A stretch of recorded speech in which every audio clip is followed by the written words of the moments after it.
Hello, baseball fans. This is a special edition of Steve's Baseball World.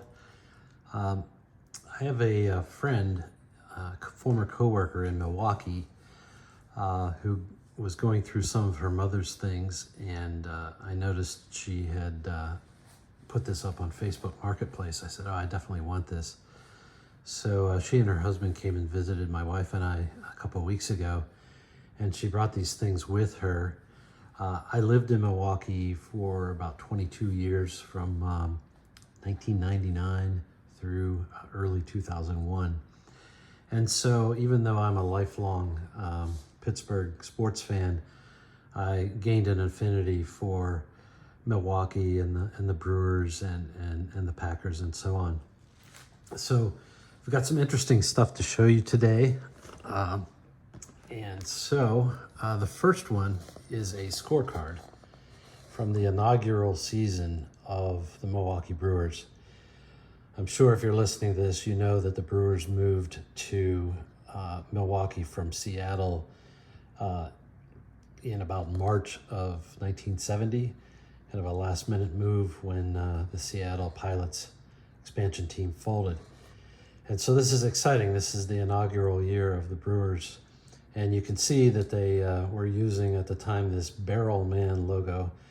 And of course, Milwaukee being known as kind of a beer capital, a beer barrel was potentially an obvious choice for an early logo.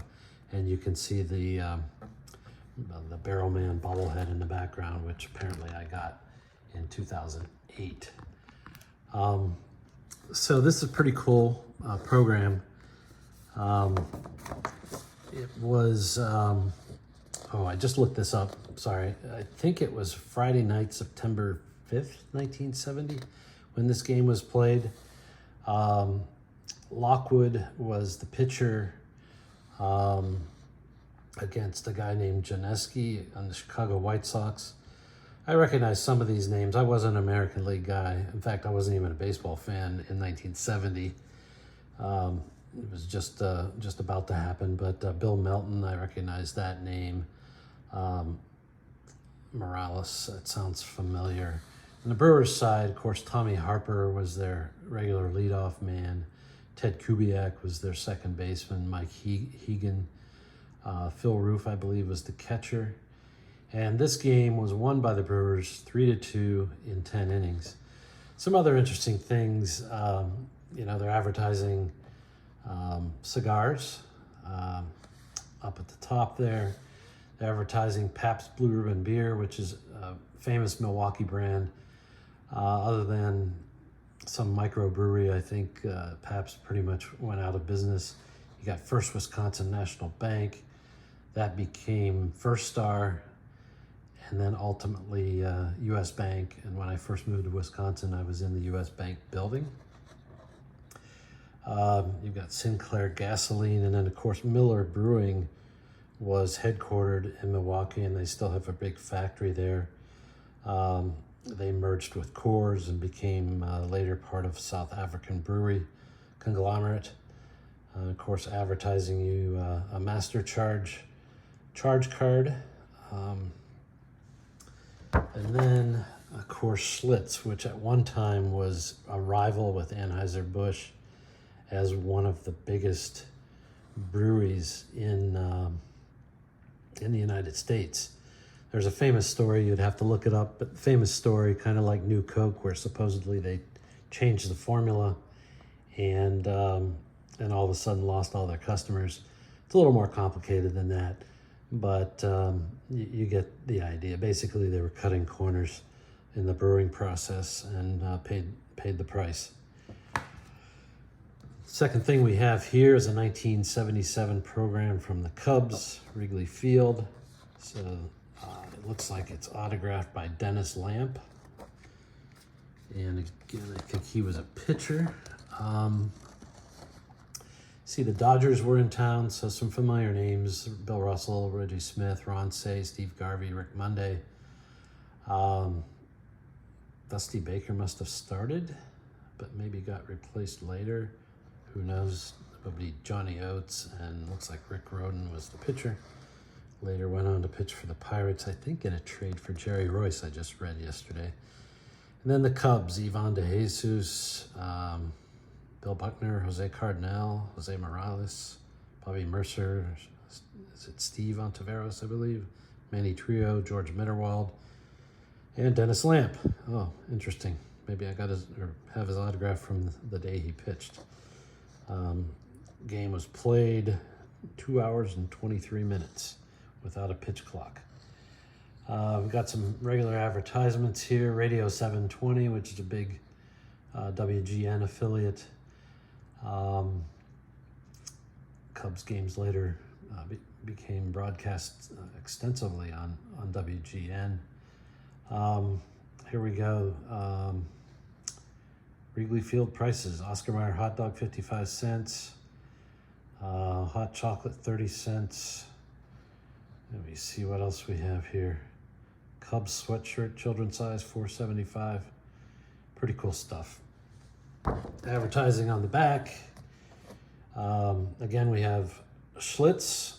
So again, that was a regional and national brand. Oscar Mayer wieners, French's mustard, Coca-Cola, and Old Style, which I think they still sell at the Cubs games. So very nice. So then we have the 1975 All-Star Game program from the game that was played in Milwaukee. This is pretty cool. I have not flipped through this entirely. I'm just going to flip through it now, kind of in unboxing format. You see Bud Selig's replica autograph there. Of course, selling cigarettes back then.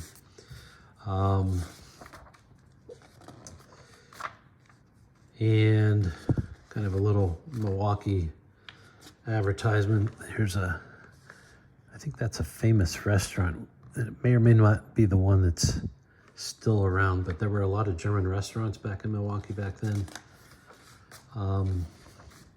Some team write-ups, WTMJ, which is the big AM radio station, 620, I believe, in Milwaukee, which at least at the time maybe still carried a lot of the Brewers games. Advertisement for the Milwaukee School of Engineering, which is still going downtown. More team write-ups. Some more hostess advertisements. Evinrude Outboard Motorboats, which is headquartered in the Milwaukee region, at least back then. The Milwaukee Journal advertisement, which was one of the two daily newspapers that existed at the time. Sorry, there it is, Milwaukee Journal. Later merged with the Milwaukee Sentinel. One of those two newspapers in one of the Happy Days episodes Richie Cunningham worked at. I think it might have been the Sentinel, though. So looks like a little more history. We've got Gillette Track 2 razor blades, which must have been relatively new at the time. Milwaukee baseball before the turn of the century, a little bit of history. 1869, the Cream City Baseball Club, and they call Milwaukee the Cream City because a lot of buildings are built with bricks that are made out of yellowish clay, cream colored, so they call it Cream City, and that moniker still lives today. I think even the Milwaukee Bucks might occasionally wear a Cream City jersey. Of course, Oscar Mayer hot dogs, some local lumber companies.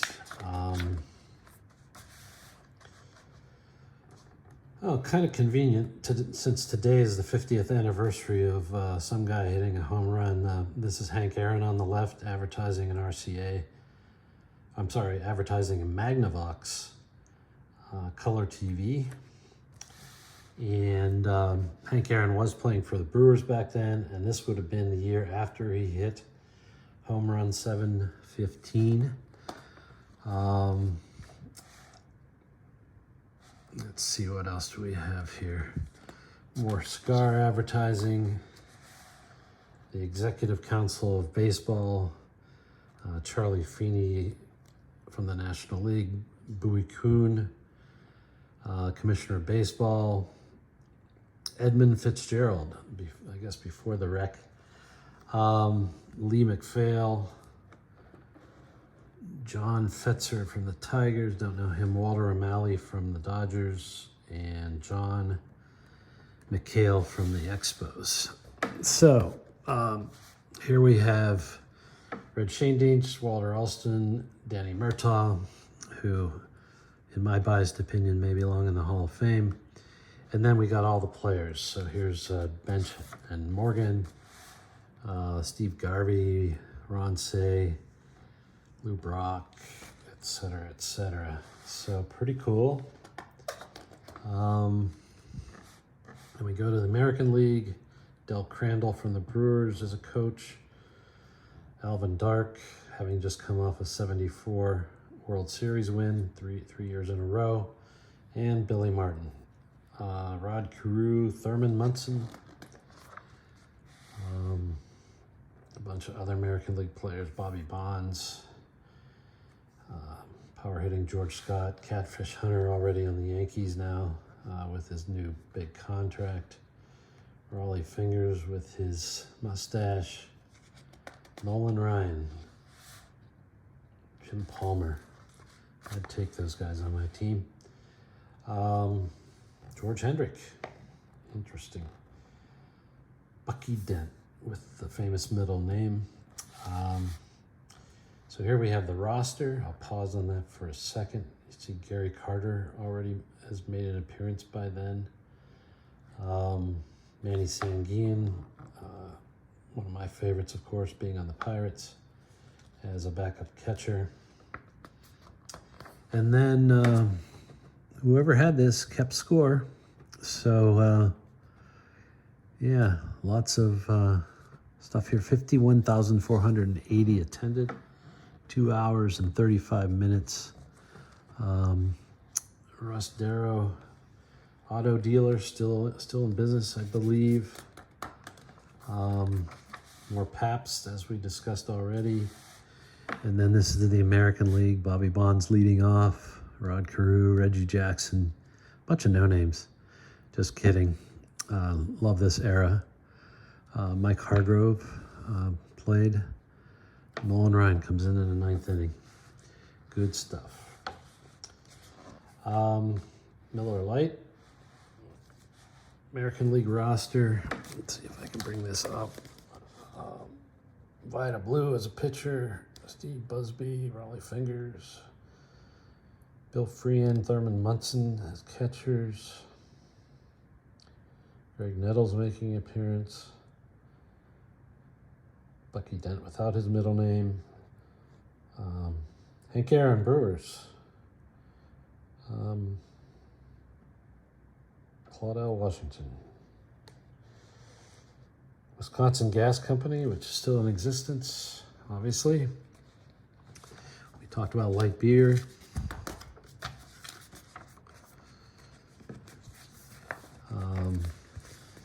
Dodge advertisement.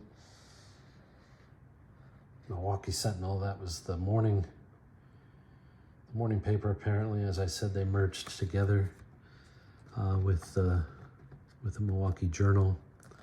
Ultimately got bought out by another company. What do we have here?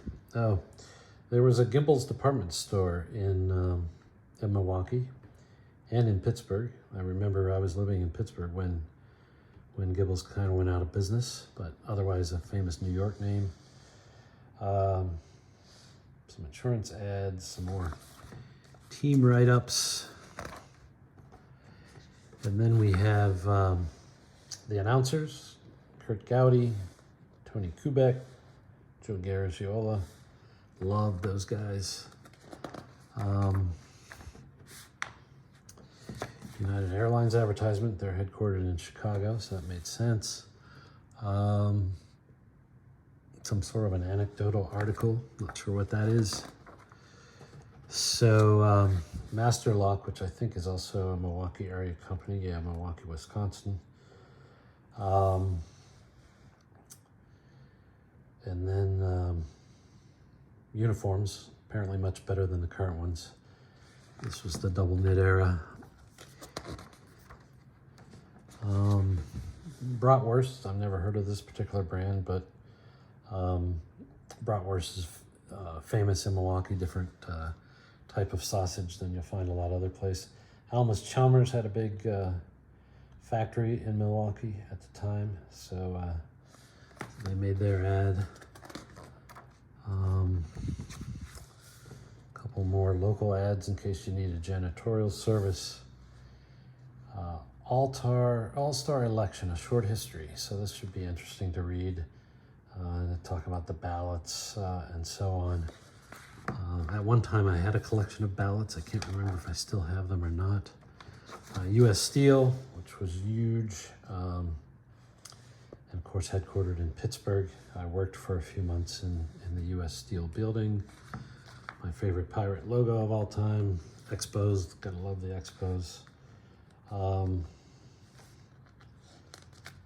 Padres with their own barrel-shaped logo. What else we have here? Tootsie Rolls, okay.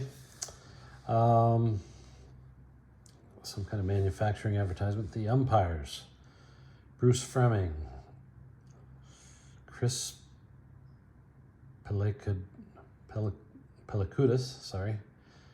I don't know French very well, just joking. John McSherry. Did I just read that he died right before a game? I don't know. Marty Springstead, I don't know him, but he was American Leagues. Bill Haller, that sounds familiar. Russ Getz. A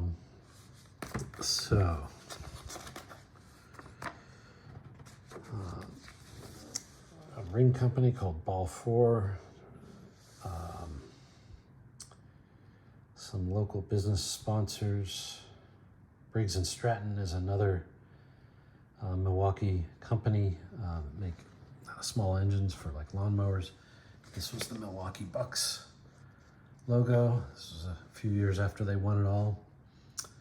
I don't know if this Northwestern National Insurance Company was a predecessor name. No, I was gonna say it's a predecessor to Northwestern Mutual. But Northwestern Mutual is located in Milwaukee, big headquarters there. This company, Cutler Hammer's part of the company called Eaton now. Some of the other patrons for this book, Allen Bradley Company, which in 1985 was bought by Rockwell International. It is now known as Rockwell Automation, and I worked there for 31 years. And some other big name Milwaukee names. Robert W. Baird Company, still a big investment firm located in Milwaukee. Gimbel Brothers, we just talked about. The local TV stations and so on. Interestingly enough, the Marcus Corporation, which owns the Pfister Hotel, which is where most of the visiting baseball players stay, except it's reported to be haunted, and certain players will not stay in the hotel because they truly believe it is haunted and they get scared away. And last but not least, a big WTMJ advertisement, local TV station. And what do we have here? Oh, big fold out of various pictures. And this was played at County Stadium, obviously. And the logo, 1975. You can kind of see a 7 and a 5 in the white here for the All-Star Game logo. So, thanks for taking this trip down memory lane for me. The only potential issue here with this material is it sat in somebody's basement and it's a little musty, and if you have any kind of paper collectibles, you want to keep the musty things separate from everything else. So maybe I can get some of this musty smell out. I really don't know. I'll probably seal this up and just pull it out occasionally for just for occasional looking, or maybe I'll give it to my friend Kevin, who is a big Milwaukee collector. So in closing, I'll say go for the gusto or don't go at all.